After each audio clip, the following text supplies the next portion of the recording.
It is the 15th of November 2020. Thank you so much for staying with us here on TV47. A very warm welcome on TV47 Spotlight. My name is Mumbi Chege. Our sign language interpreter for tonight is Faith Cheptile. Now, ODM leader Raila Odinga has dismissed claims that the expansion of the executive will be a burden to Kenyans. The ODM boss was speaking after meeting leaders drawn from Nyanza and Western regions in preparations for the collection of 1 million signatures.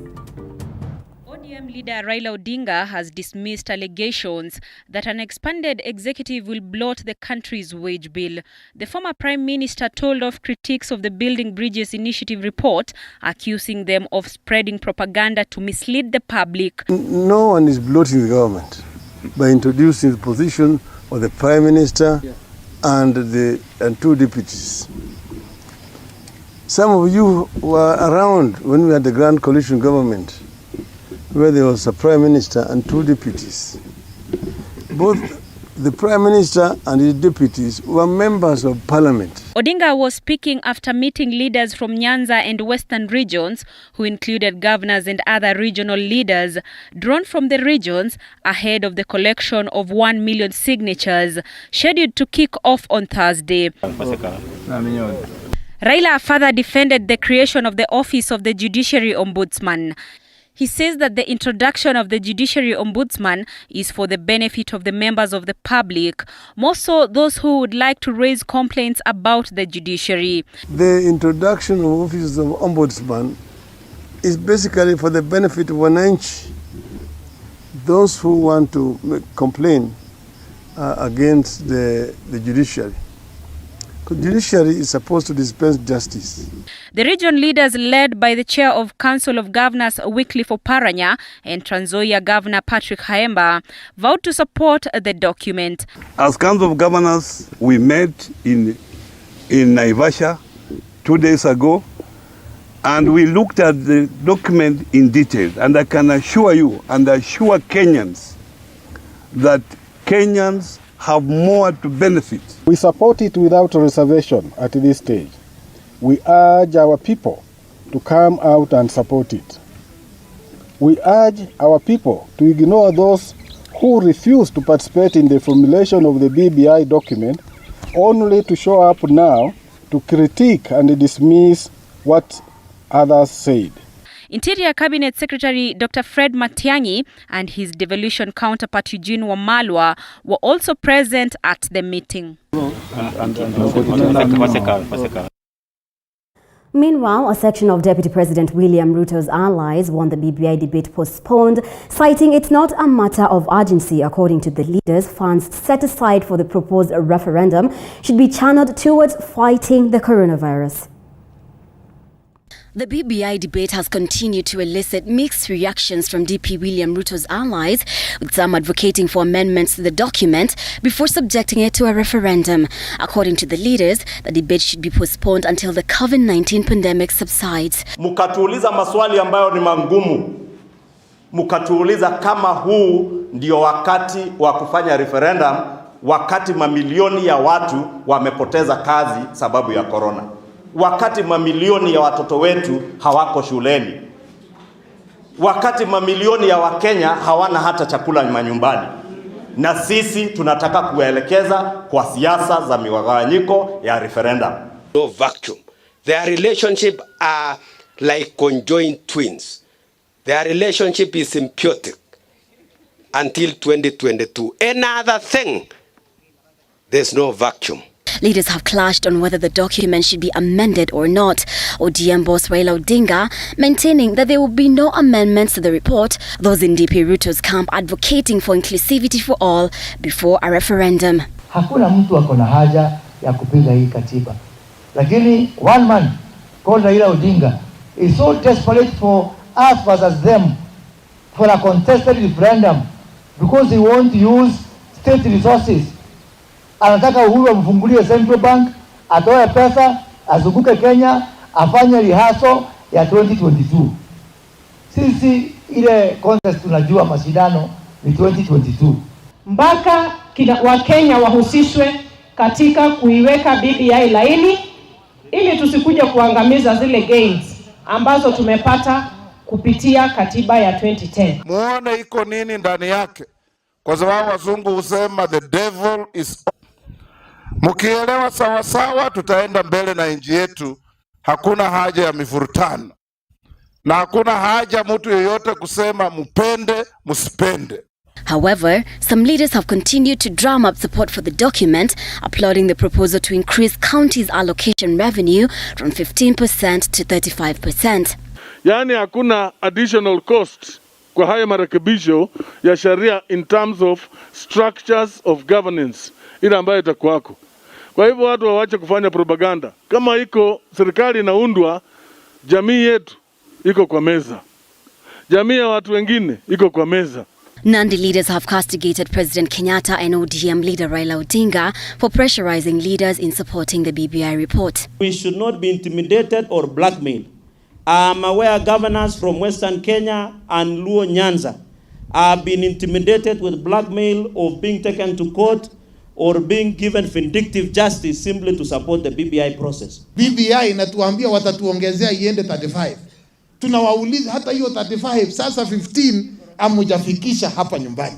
Sasa hii 35 itatoka wapi? The collection of 1 million signatures in support of the report is expected to kick off on Thursday next week. On COVID-19 matters, doctors and clinical officers have threatened to down their tools, citing neglect by the government in the fight against the COVID-19. And now this comes as 10 senior doctors succumbed to the virus since the first COVID-19 was reported in the country in March this year. Musa Salah with the details. The Kenya Union of Clinical Officers has urged the government to allow its members who are vulnerable to COVID-19 not to report to work, further saying that most of its members who have succumbed to the virus were in the vulnerable groups such as expectant mothers, the elderly and those with underlying conditions. We have come out as Kenya Union of Clinical Officers calling on the government to exempt the vulnerable group within the healthcare workers. Speaking at a press conference in Nairobi, the union's chairperson Peterson Wachira accused the government of neglecting healthcare providers. The health workers have issued a 7-day ultimatum to the government to meet their demands or risk disrupting health services in all hospitals across the country. Our colleagues continue dying without us doing anything. And so we will be demanding that certain measures are put in place within the next 7 days, failure of which we are going to issue a nationwide strike. Meanwhile, the Kenya Medical Practitioners Pharmacist and Dentist Union KMPDU says 10 senior doctors have succumbed to the virus since the first COVID-19 case was reported in the country. Some of the doctors who've succumbed to the virus include Dr. Adisa Lugaliki, Dr. Ndambuki Mboloi, Dr. Daniel Alushula, Dr. Vladimir Ashukin, and Dr. Hudson Inyangala. KMPDU has also issued a 21-day strike notice to the government, demanding that the government supplies all hospitals with PPEs, provide medical cover for all doctors in the country, a further workman's compensation for all healthcare providers, and the employment of 2,000 unemployed doctors. The union also wants the enhancement of the existing risk allowance, dedicated healthcare facilities for healthcare workers in all the 47 counties, and the formation of a constitutional health service commission. The National Advisory Council of KMPDU, comprising of all top branch leaders of the regions in the entire Republic of Kenya, have today resolved to issue a 21-day strike notice to the government of Kenya. The doctors have also blamed politicians for continuing with their public rallies despite the rising COVID-19 infections. However, Deputy President William Ruto, who has been fond of holding public engagements every weekend, has said the wave of COVID-19 is clearly ravaging our nation. We should stop everything and mobilize every human, material and financial resources to fight it. End of quote. Until recently, the Deputy President and his allies have been holding political rallies over the weekend. Meanwhile, the country's total caseload has surpassed the 70,000 mark. The total number of confirmed COVID-19 cases in the country now stands at 70,245 after 972 people were reported to have contracted the virus in the last 24 hours. 352 more people have recovered as 20 succumbed to the virus. Health Cabinet Secretary Mutahi Kagwe has called for a special meeting with the National Emergency Response Committee on Monday to discuss the surge in positive cases and review the current containment measures. Musa Salah, TV47. Students in Cabernet High School have tested positive for COVID-19. Confirming this, Baringo County Commissioner Henry Wafula said fumigation exercise in the school is underway. Andrew Kilemi with the details.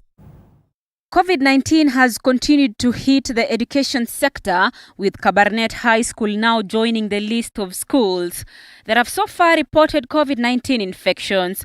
38 Form 4 students from the school tested positive for COVID-19 out of the 48 that were tested last week. Baringo County Commissioner Henry Wafula said the students have already been isolated within the school premises and that a fumigation exercise is ongoing in the school. Reports of an uninfected school raised alarm in the region, with church leaders as well as government officials urging residents to remain put even as health experts work to find a vaccine for the novel virus. Naomba tena wasasi, mtu akipatikana kuwa na COVID, msifiche, abana ficha, ni kitu imejulikana kwa dunia. Pia na walimu, hakuna haja ya kupanic na kufunika. Ni shida imejulikana kwa dunia yote. Museme ili watu wajue na wawate kusaidiwa ili watu wasiishi katika maisha ya uoga. We need to go back to basics and address the issues which are challenging our country. Kwa nini tunazungumzia hii mambo mingi ya referendum na hapa magonjwa yuko hapa watu wanaumia? Na NHIF wamesema hawatalipa. So where is the hope of this country? When we are leaving the basics, the most important things that tunafuata minus. Before we go to the majors, we go to minors. The administration says the school will remain open until they are advised otherwise by health officials. The teaching and non-teaching staff will, however, be subjected to mandatory testing before accessing the institution. Andrin Kilemi, TV47. Of education had inflated the cost of school desks by 1,700 shillings, which means that if the plans to steal from the government had not been unraveled, then only 250,000 desks would have been supplied under the economic stimulus package. Through a statement, Education Cabinet Secretary Professor George Magoha said that in the primary sector, the number of learners had been inflated from 8.47 million to 9 million. Our Education Affairs reporter Sharon Baranga with that story.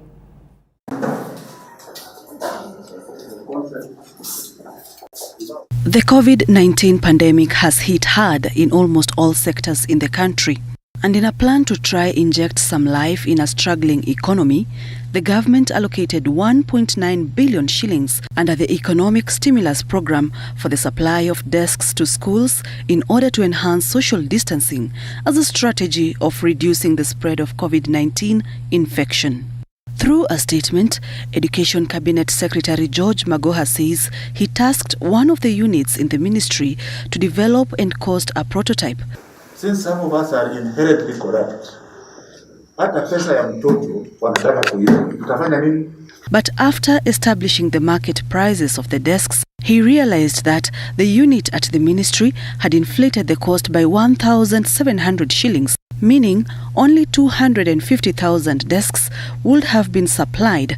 But the plan to loot from the government was discovered early and thwarted. Now, 622,157 locally assembled desks will be supplied to 5,136 public primary schools and 5,243 public secondary schools, after the ministry set the prices at 2,500 shillings for primary school desks and 3,800 shillings for secondary school desks. Hapana, hatuna vita na wewe. Shida liko naye ni watu wangu wale wamekwambia hivi. And the monkey business at the Ministry of Education did not stop at that. The competency-based curriculum task force, while collecting data of pupils from all learning institutions, discovered there was an inflation of number of learners from 8.47 million to 9 million. This would have led to gross misappropriation of public funds. The shortfall of over 500,000 learners has led the government to saving over 750,000 shillings annually.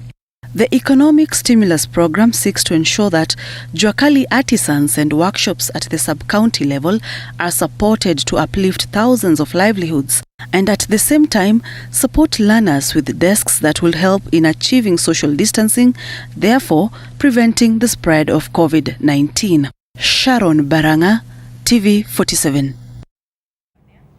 Thank you so much for staying with us here on TV47, on TV47 Spotlight. Let's take a short commercial break. We'll be back with more in just a moment.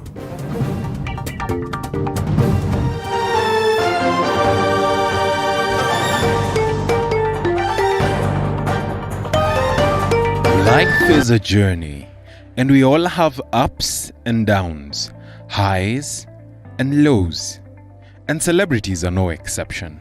Do you know I couldn't pay rent? Do you know there's a time I went 3 days without food? If you read my book, I ate Colgate for dinner. On Coffee with Movie, we get up close and personal. Nilizaliwa hivyo. Yes. Mimi sijawahi ona. We have candid conversations that are inspiring. Na acha nikwambie, mtu mmebarikiwa na mlikuwa nyote mko kwa line, mko kwa foleni. Huyu akibarikiwa si ametoka, bado foleni inasonga. Wewe ni next. Humorous. This is going to be the craziest interview ever. And life-changing. Success is value system and the legacy you leave.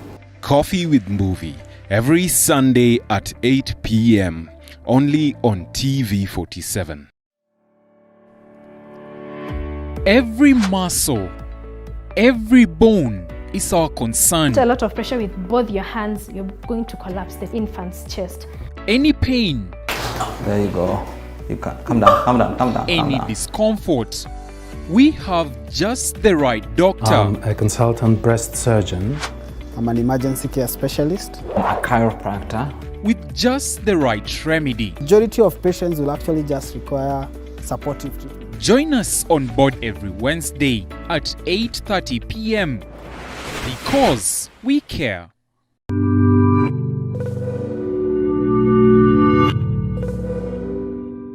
How do you like your meals?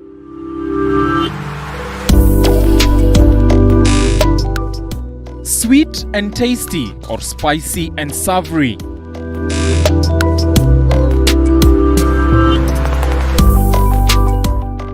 On the Throwdown, we bring you our chef of the day. Gives you ideas on how to make amazing meals from the comfort of your home.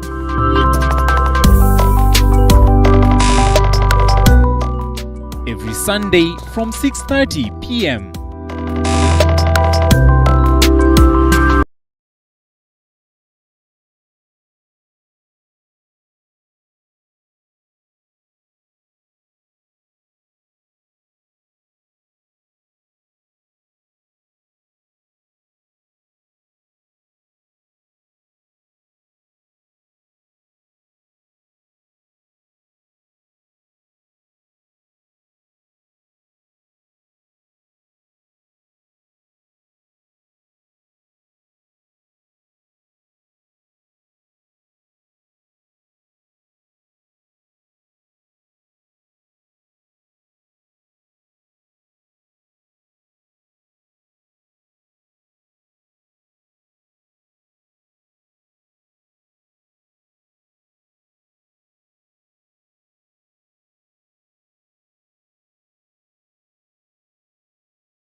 Welcome back. Now, the body of the late Matungu Member of Parliament, Justus Murunga, has been transferred to Lee Funeral Home in Nairobi. Now, this is after a request by the Parliamentary Service Commission, which will be handling the burial arrangements. Murunga died last evening, a few days after he was discharged from Aga Khan Hospital in Kisumu County, where he had been BT's reports, however, indicate that he died of COVID-19. Mwangi Maina has been at the Lee Funeral Home and gives us an update. Mwangi Maina, what can you tell us so far? Thank you so much, Mumbishega, coming to you live from the Lee Funeral Home here in Nairobi. The body of the late Member of Parliament for Matungu, Justus Makoha, arrived some few minutes after 8 p.m., made a quiet entry here amidst a lot of cries and pains from friends and family members who have been waiting for the body here. Earlier, we had spoken with the members of the family, and they told us that they delayed because the journey took almost 10 hours. They said there was a lot of traffic jam along the way, but nevertheless, they made their way here. Once the body arrived here, the family had a short time of prayer, and then they viewed the body. And currently, what is happening at the Lee Funeral Home, the family is having a moment of prayer to console each other and to mourn their friend and their Member of Parliament for Matungu. Mumbi, we have been informed that from now, the Parliamentary Service Commission, which is being headed by the Speaker of the National Assembly, Justin Muturi, will take charge of the burial plans and will give a schedule of what will happen onwards from tomorrow. We expect that the post-mortem of the late MP, on the body of the late MP, will be done to truly ascertain what killed him. The family says that the Member of Parliament has been suffering from high blood pressure and hypertension, but there are rumors that probably that he might have succumbed to COVID-19. But after the postmortem, facts will be told on what led to the death of the late Member of Parliament. Mumbi, remember that the Member of Parliament passed on yesterday on the way to hospital at St. Mary's Hospital in Mumias. The Member of Parliament had been admitted at Aga Khan Hospital in Kisumu, but was discharged to go home. Mumbi, we had spoken to members of the family, the personal assistant to the late Member of Parliament, and let us listen to what they have to say. We started our journey at around 12 noon. There was no any problem on the way. We have come, although there have been some jam kwa barabara, but all the same we have traveled well. Kiongozi shupavu, kiongozi ambaye alikuwa ameweka mstari wa mbele watu wake wa Matungu. Mimi ile nataka kuambia watu wa Matungu ni kwamba Mwenyezi Mungu awape nguvu, awape moyo, na ile miradi zote mheshimiwa alikuwa mchapakazi, na ile miradi yote ambayo alikuwa amewaahidi na hata ile ilikuwa bado inaendelea alikuwa ameanzisha, sisi kama viongozi wa karibu wa kisiasa tutahakikisha kwamba zimeweza kutimiza na watu wa Matungu wameweza kutendewa kazi yao kama vile walivyotaka. Mimi ndio tulingangana na mheshimiwa Murunga kwa chama cha ANC 2017 Matungu constituency. Tulipigana vita ya kisiasa sawasawa kama wanaume, lakini Murunga akachukua tiketi, nikaweza kumpatia support, and we endeavored that ANC ichukue kiti cha Matungu constituency, because the way we had campaigned, Matungu ilikuwa kiti chetu cha ANC. Na mimi mwenyewe nimekuwa mtu wa karibu sana kwa familia ya Murunga, nimekuwa karibu kwa marafiki wa Murunga, na tumeweza kufanya kazi pamoja vizuri. Tarehe 7 mimi niliweza kupata nafasi nikampigia simu. Sikujua kama Mungu atamchukua, lakini ni ya Mungu yote haya. Wakati saizi ni wakati wa kuomboleza, na tunaachia Mungu, sababu saizi ni wakati wa kuomboleza. Tunamuomba Mungu afariji familia ya mheshimiwa Murunga, tunamuomba Mungu afariji watu wa Matungu, tuweze kuwa na nguvu. Yale atakuja baadaye tunaachia Mungu. Well, Mumbi, messages of condolences have continued to stream into the family of the late Member of Parliament and the people of Matungu constituency in Kakamega County. And may the soul of the late MP rest in eternal peace. Back to you in studio, Mumbi. Thank you so much, Mwangi Maina, for that. We shall be keenly following up on that story and make sure we give you all the details once we receive them. Now, clinical officers and residents of Todd Sub-County in Elgeyo Marakwet are appealing to the county government to deploy public health officers in the area following an increase in cases of diarrhea suspected to be as a result of consumption of uninspected meat and poor hygiene. Calvin Chitwa with the details. The situation in most butcheries around Tot area in Elgeyo Marakwet is one thing. And medics link this to the rising cases of diarrhea diseases in the area. And then even our hotels are not even inspected. That's why we get these such cases. In October, we had 50 cases of diarrhea. And then in November, we had 49 cases. Magonjwa ambayo inahusiana na mambo ya vyoo na mambo ya kutofima nyama katika sehemu hii ndio iko juu. Diarrheal diseases iko juu na tunaona ya kwamba hii ndio jambo ambalo tunataka kuiondoa katika hii 21st century. Residents say for the last 2 years there have been no meat inspectors in the area. Naomba kaunti yetu ya Elgeyo Marakwet atusaidie daktari wa kupima nyama. Kwa sababu tunaona saa hii magonjwa iko mingi na tunahitaji daktari ndo akuja atusaidie. Residents have been urged to observe high levels of hygiene in the wake of COVID-19 surge. Why can we do it in the hotel, in the butcheries, and assure that our people take well inspected foods? Again, in the market centers, let us ensure that latrines are functional for people to use. In the households, let every household head provide a latrine for usage by the family. Calvin Chitwa, TV47. And police in Molo, Nakuru County have arrested over 200 people in different sectors over breaking the COVID-19 rules. Now, among those who the acts fell on include matatus that had filled passengers beyond capacity, bars and eateries which did not have thermogans, and changadens which have been termed as being notorious for brewing killer drinks. In a bid to curtail the COVID-19 cycle in the country, the Molo Police Department embarked in a raid where over 200 people were found in total disregard of the COVID-19 protocols. Molo CPD Emmanuel Mukusi has now vowed to frustrate any efforts by those disregarding the directives by the Ministry of Health and more so by Changa breweries. Ninatoa tahadhari kubwa kwamba tutafanya kazi. Na wale wanauza chang'aa wakiwa wako tayari kuuza wataendelea kuuza. Lakini sisi hatutachoka kuwashika. Na wakifika kotini najua pia watakuwa wanalipa faini. Na itakuwa faini ya kawaida. Tunasema matatu isibebe saidi ya ile idadi ambayo serikali imesema. Na mwananchi anaingia tu akiwa anaelewa anafanya makosa. Mwananchi sasa kama wakati huu ukikosa kuvalia barakoa, unaelewa ile tahadhari ambayo iko kwako. Wanafurahia polisi wakiwashika. 13 suspects were also arrested in connection with the manufacture and selling of illicit changa. More than 100 liters of brew were also nabbed. Reporting for TV47 in Molo, Nakuru County, my name is Rahab Kinuthia. Thank you so much for staying with us here on TV47 Spotlight. Remember, you can also talk to us on our SMS line 22047, on our various social media platforms on Facebook, TV47 Kenya, as well as on Twitter at TV47K. Let's take a short breather. We'll be back with more in just a moment.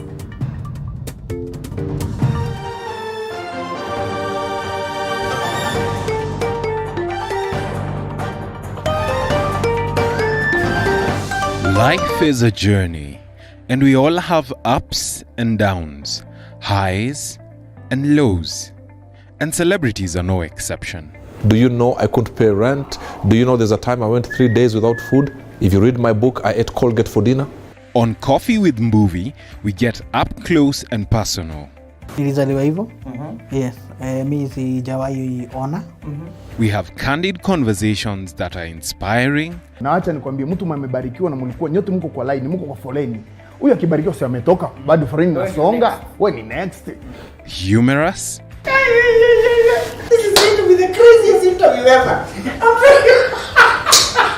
And life-changing. Success is value system and the legacy you leave. Coffee with Movie, every Sunday at 8 p.m. only on TV47. Every muscle, every bone is our concern. A lot of pressure with both your hands, you're going to collapse the infant's chest. Any pain, There you go. You can come down, come down, come down. Calm any down. discomfort, we have just the right doctor. I'm a consultant breast surgeon. I'm an emergency care specialist. I'm a chiropractor. With just the right remedy. Majority of patients will actually just require supportive treatment. Join us on Body Garage every Wednesday at 8:30 p.m. because we care.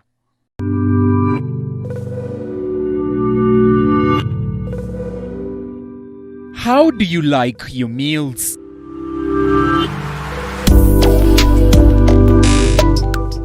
Sweet and tasty or spicy and savory?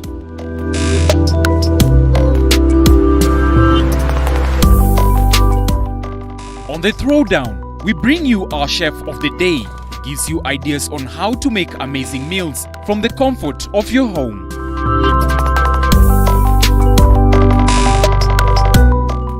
Every Sunday from 6:30 p.m.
Welcome back. Now, since the first case of COVID-19 was reported in the country, among the lot to be greatly affected stood out as the youth.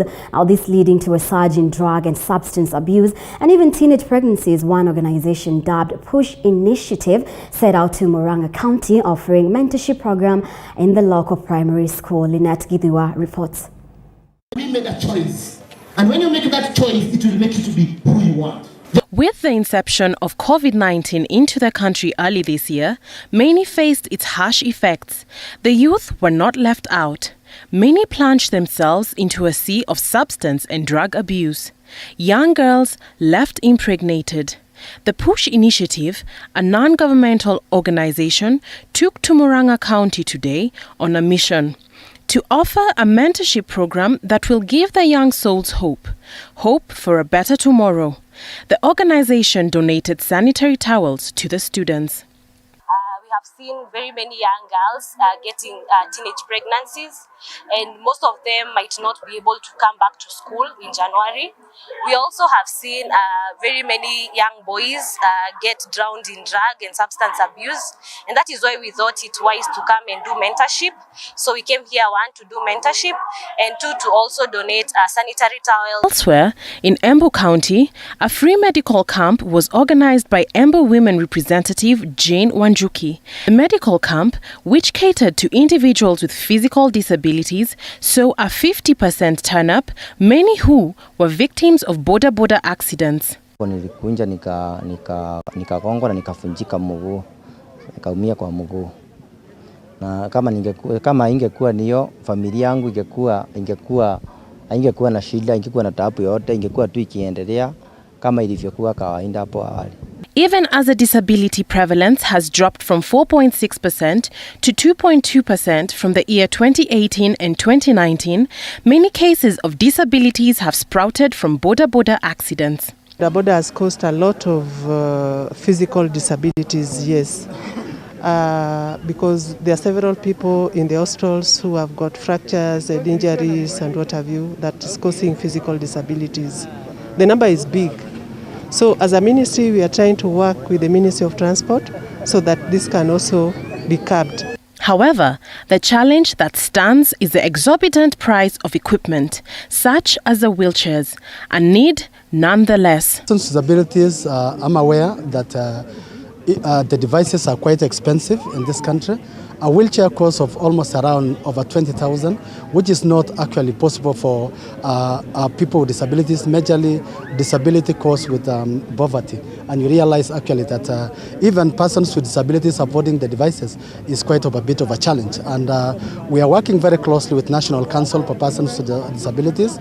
We are working with stakeholders, among other stakeholders, that to ensure that actually we provide these devices.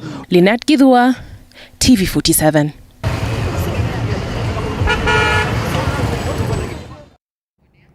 Thank you, Lynette, for that report. Now, despite a court ruling stopping a planned Ford Kenya National Delegates Conference meeting scheduled for 21st of November at Bomas in Nairobi, a faction led by Kandui, Member of Parliament Wafula Wamunyinyi, is on top gear to proceed with the meeting. Another faction that is led by embattled party leader Moses Wetangula, however, insists that the meeting is illegal, as Wanji Sostin now reports.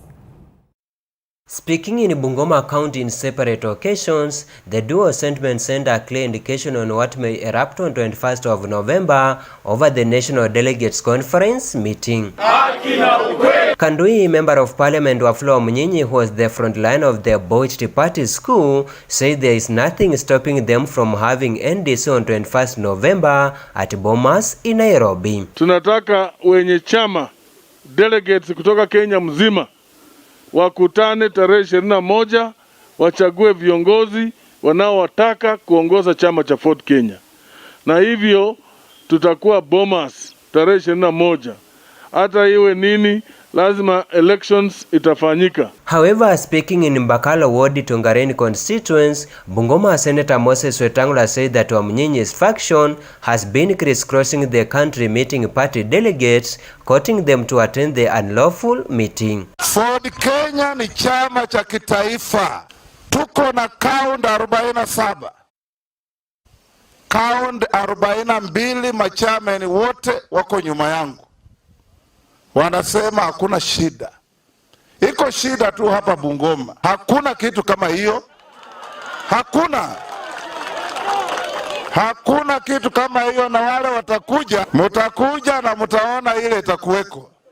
Hii chama ni chama ya watu wa Kenya. To end the wrangles in the party, Kandoi legislature believes that election set on 21st will be a solution. I am confident that tukimaliza mambo ya kura hiyo, itakuwa imemaliza migogoro kwa chama cha Ford Kenya. Na itakuwa imerudia wenyewe. Haitakuwa ya mtu mmoja kutembea nayo akifanya biashara. A section of party delegates led by Bungoma Deputy Governor Gibana Ngome have marked their presence at Bomas to elect the new leaders. Wanji Sostin, TV47, Bungoma. Now, Kenya National Chamber of Commerce and Industry, KNCCI members will benefit from 200 million shillings in financial support as part of the post-COVID-19 financial support for business. Equity Bank and KNCCI signed a memorandum of understanding to provide financial and training framework to business persons. Tunaingia kwa mkataba ambao mkopo watapewa kwa bei nafuu. Mtu akiwa member ya chamber atapewa loan kwa bei ile inakubalika, na hata interest rates ikiongezeka, vile mkataba yetu tumefanya na hawa wataangalia vile watatreat members ya Chamber of Commerce. Hiyo ni vile tumekubaliana pamoja. We had a privilege of having a meeting between the Kenya National Chamber of Commerce, Eldama Ravine, and Equity Bank, and we are trying to train our members on how to take loans from the equity. Because of the COVID which came, and the government thought of giving some grants to the business community, and the government has given us around 200 billion in the whole Republic of Kenya, and we have said as Eldama Ravine, business people, we don't want to be left behind. So today we had a good meeting, good training from people from Equity Bank, who are teaching people about entrepreneurship. They're also teaching us about financials, how we can manage our businesses, and also how we can do the budgeting and the rest of the things. We started our training by mobilizing people within Mogotio constituency, and we had a very good response. The people who came basically were of various gender, that is women, young women and men. What we noticed was that the established old people. On our special report tonight, for years now, giant retail supermarkets have thrived in the country, but after going through a rough patch in the economy, they have fallen and slowly faded away, never to be seen again. And now the trend seems to continue, with the remaining retailers in the country with their ability to bounce back still unpredictable. Our reporter Nanok Loren has that story.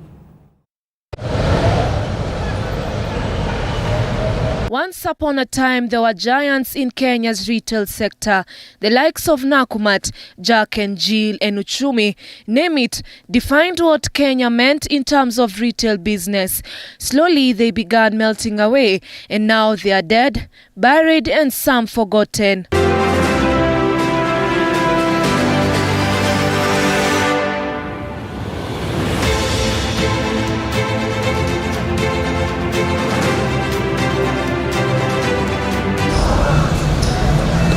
With the majority of retail stores being family-owned and later handed over to their kin and even friends, along the way, the businesses turned chaotic with episodes of mismanagement. The number of retail businesses that you mentioned, you realize that they are family-owned or kind of friendship ownerships. And along the way, those that actually started the business get off the way, and maybe the kins take over. And not only mismanagement of the normal running of the business, but also corruption in the high offices. The biggest blow that came to task is a very high amount of fraud, corruption within the high offices. And while the desire for any economy is to achieve a perfect competitive market, the same case of failure has resulted to customers who are keen to notice the error quickly shift to other competitive markets. It's management of funds. That's what has brought a big downfall, especially, as I said, especially not within the employees, but within the bigger circle, the people who are in the top ranks of taskis. The majority of failure, you will find that they are management. Talk about Ushumi. Ushumi actually started falling down when other supermarkets were coming up. Look at Nakumatt of all others. It was a major market. When the supermarket was thriving, Nakumatt, the main retail supermarket, went down. Taskis. So all those you attach to the issue of management. The consumer, the moment they come and find that the stores are getting empty, they are able to read the sign and just move to your competitor. The state of mismanagement has seen these stores operating under heavy financial commitments. This has then resulted to withdrawal of service providers and suppliers from the business, leaving the stores in deep trouble. Most of supermarkets in Kenya were operating under credit, heavy commitment of finances.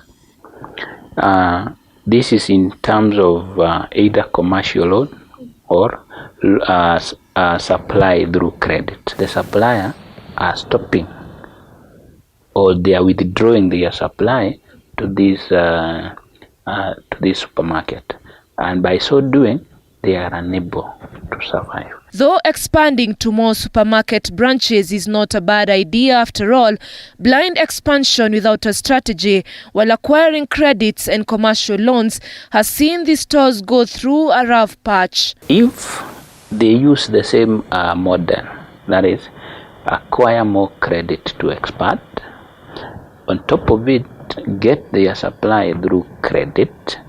If they do not handle that with a lot of high skills, then they are going to follow suit in terms of unable to survive at one point. A market has already been created by Ushumi, it has been created by Nakumatt, it has been created by Taskis, so it's just a matter of just replacing and the business continues. Kenyans have expressed their sentiments towards plummeting of the retail outlets, blind expansions of these stores taking the lead. Kuna downfall kubwa tukikombea na kitambo. Most of the problems are associated with this expansion and also failing to manage the suppliers properly. So the supply chain has a problem. Tukiangalia situation ya supermarket imeenda chini sana. And if they can follow the digital route, I'll prefer going to the online whatever environment than the retail, than just the normal retail one like that. Because now this task is not the first branch that has fallen. We have so many before us, before Taskis. We have Uchumi, we have Nakumatt, so many. And as technology continues to evolve, a perfect market will include moving with the best technology to use less input and achieve high output in order to outsmart other players in the market. Technology keeps on evolving, and equally the business should evolve to move with technology. Those that they don't move with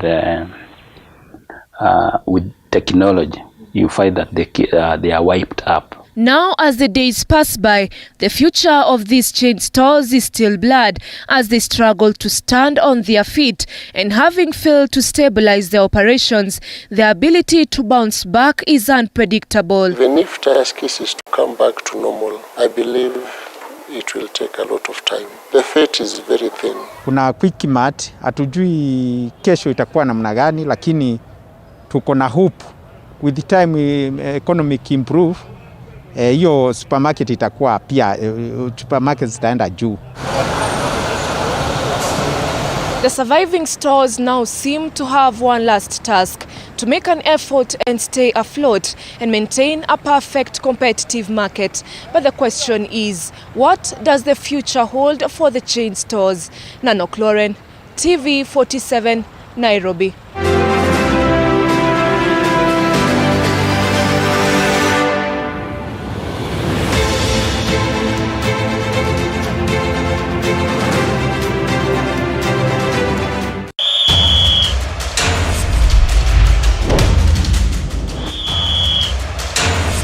Sports, brought to you by 555bet.